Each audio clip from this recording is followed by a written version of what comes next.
অনেক ছোট ব্যবসার জন্য ফেসবুকই এখন বিক্রয়, মার্কেটিং এবং নতুন গ্রাহক পাওয়ার অন্যতম প্রধান প্ল্যাটফর্ম।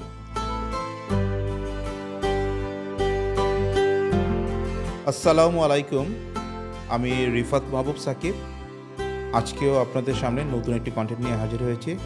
সেটা হলো, ফেসবুক কি বাংলাদেশের নতুন গুগল? কখনো খেয়াল করেছেন, বাংলাদেশে অনেক মানুষ এখন কোনো পণ্য বা স্থানীয় ব্যবসা খুঁজতে প্রথমেই ফেসবুকে খোঁজেন। আসলে ফেসবুক শুধু একটি সামাজিক যোগাযোগ মাধ্যম নয়, অনেকের কাছে এটি পণ্য খোঁজা, দোকান সম্পর্কে জানা এবং কেনাকাটার সিদ্ধান্ত নেওয়ার অন্যতম প্ল্যাটফর্ম। দোকানের পেজ, রিভিউ, কমেন্ট, এমনকি লাইভ ভিডিও দেখে মানুষ সিদ্ধান্ত নেন। অনেক ছোট ব্যবসার জন্য ফেসবুকই এখন বিক্রয়, মার্কেটিং এবং নতুন গ্রাহক পাওয়ার অন্যতম প্রধান প্ল্যাটফর্ম।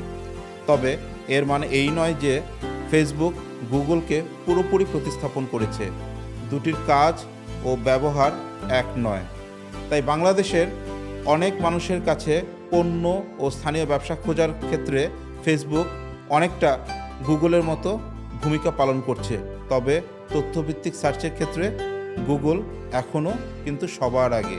আজকের এই ভিডিওটা যদি আপনাদের ভালো লেগে থাকে তাহলে অবশ্যই আমাদের ফেসবুক পেজ RMS ডিরেকশন এবং ইউটিউব চ্যানেল RMS ডিরেকশনের সাথে থেকে আমাদেরকে উৎসাহিত করবেন এবং আগামীতে আপনারা এই ধরনের কন্টেন্ট আরও দেখতে চান কি না সেই ব্যাপারে আমাদেরকে অবশ্যই জানাবেন।